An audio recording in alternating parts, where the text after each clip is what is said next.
Right now, Fox News Live on the ground in Tucson, Arizona, outside of the home of Nancy Guthrie, the missing mother of Today Show co-host Savannah Guthrie. As the local sheriff tells Fox, there is a possibility she was targeted and her home is now a crime scene. She did not leave on her own. We know that. We don't see this as a search mission as much as we do a crime scene. We need her back. We need to find her. And time is very critical. She is 84. She needs her meds. Her family needs her too.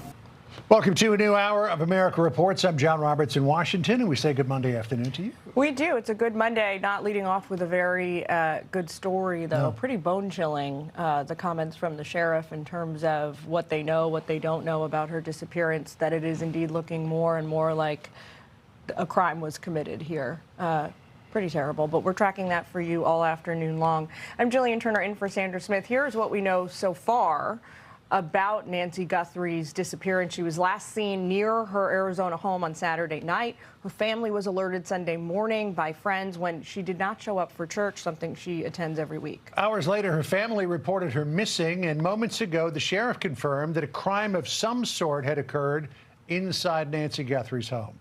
Here's former NYPD Lieutenant Darren Porcher last hour on what investigators will be focusing on.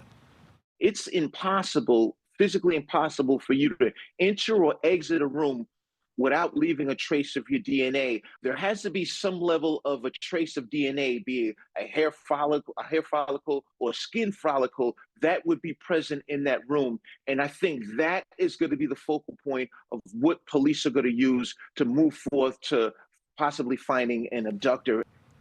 Well, senior national correspondent William LaJeunesse has some new breaking details for us out of L.A. this afternoon. Hey, William.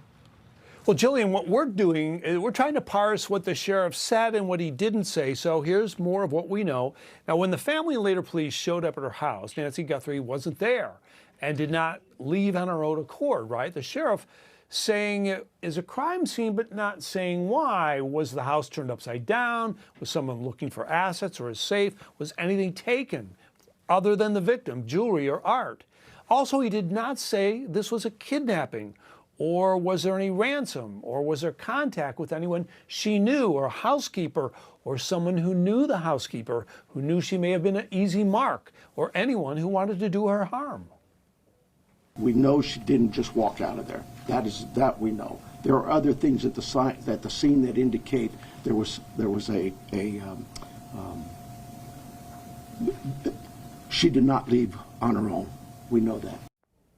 Well, how do they know that? Is there a witness, surveillance video? Police aren't saying. Now, the home is in the foothills of the Catalina Mountains, northeast of Tucson. There's no sidewalks. It's pretty hilly.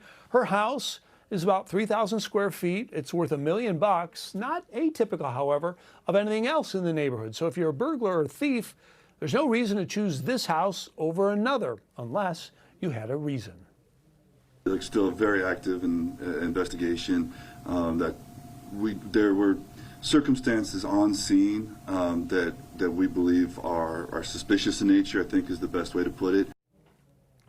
Now, Guthrie has no cognitive issues, but she does have a physical disability that requires she get medication every 24 hours and could be fatal without it.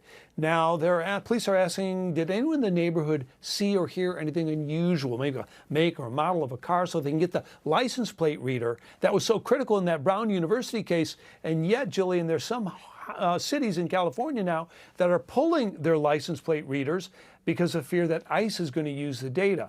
Police say it's a bad idea, but right now, that is one thing, could be a very important lead in this case, or if they get one. Back to you. Interesting. All right, William LaJeunesse in the L.A. newsroom for us this afternoon. Thank you. John? All right, let's bring in Nicole Parker, former FBI special agent and Fox News contributor. She's also the author of the book, The Two FBIs, The Bravery and Betrayal I Saw in My Time at the Bureau. Nicole, good to have you with us. I wanted to just play out what the Pima County Sheriff said earlier today when he confirmed that this is a crime scene now. Listen here. We saw some things at the home that were concerning to us. We believe now, after we processed that crime scene, that we do in fact have a crime scene, that we do in fact have a crime. So what do you believe, based on your investigatory experience, the police could have found that would lead them down that road?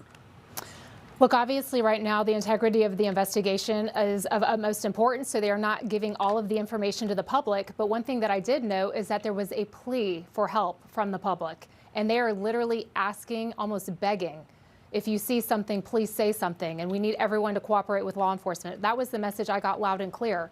But as an investigator, I think that this is an 84-year-old woman. She's lived in this area for a while. It was made very clear that she did not have a history of dementia or other mental issues, and she also was not really exactly mobile.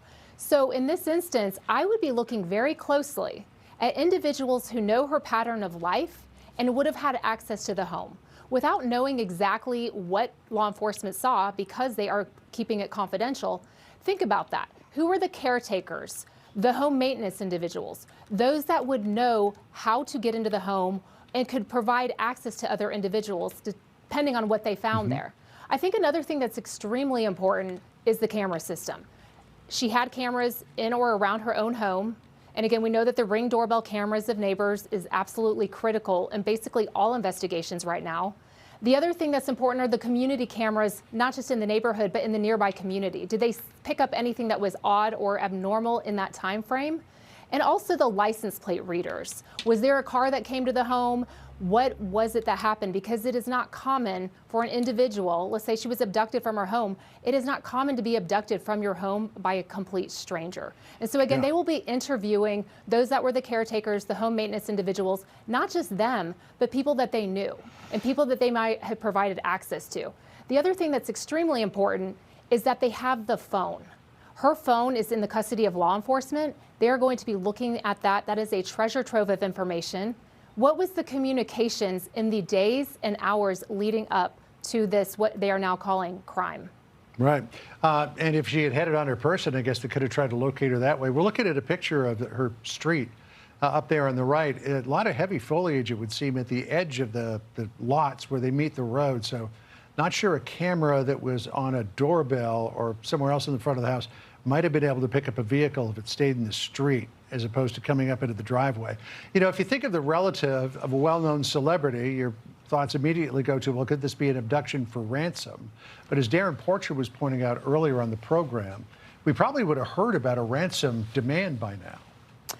Right, and that was my first thought as well, was Savannah Guthrie. She's a well-known individual. She's the host of the Today Show, and you know, she has been very vocal about her love for her mother. She's spoken about that over the years, what an instrumental part of her life that she is. And so, you know, if there was a threat to her, if there's any known threat, either kinetic or virtual, and based on my understanding, Savannah's not aware of any threats that were attacking herself, but again, they will be going through everything right now and looking at any communications, any potential threats against her as well. The other thing that's important is the financial activity. What were her finances looking like? Were there any expenditures, any uses of credit cards, anything that they could trace financially that would lead them to certain clues? But again, an 84-year-old woman living alone with people coming in and out of her home, potentially $1 million home at that. Law enforcement has their work cut out for them. So Chris Nanos, the sheriff there in Pima County, said that they want to rely heavily on crime-solving technology to try to find out what happened to Nancy Guthrie, and a lot of that might include AI. Listen to what he said. In this investigation, we're now moving forward where we need to depend on technology. You know, our license plate readers, our camera systems throughout the community, anything, everything. Those tools in the right hands with the right minds and the right approaches are extremely valuable to solving crimes just like this. But the sheriff also got frustrated and upset when he suggested that local municipalities don't like to share that information because they're afraid it could be turned over to federal authorities for immigration enforcement. And the sheriff was basically throwing up his hands and saying, look, we're trying to solve a crime here. Help us out. You're exactly right. He basically said, if you want this crime to be solved, we do need your help. And so this is not the time to be getting involved in politics. Any city council individuals that might potentially be pushing back. Right now, it's a human life. This is an 84-year-old woman. They need to find her. You need to put your own political biases aside and help law enforcement. And I also noted that he said, look, we work with our federal partners all of the time. FBI has been helping them. CBP has been helping them. all hands on deck. And that's what is required of this. And that's how all investigations should be worked. So I appreciate that he's cutting right to the chase. Look, let's cut the politics out. This is about saving a human. All right. Well, we'll keep following this. The Pima County Sheriff's Department is all over it. Let's hope they develop some leads soon. Nicole, always good to catch up with you. Thank you. Appreciate it. Thank you. All right, Jillian. Well, coming up, we got Tommy Lahren, Mark Thiessen, and James Freeman all on tap to join us.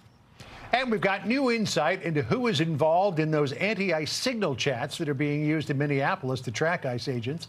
A story that you'll hear about all new at 2 coming.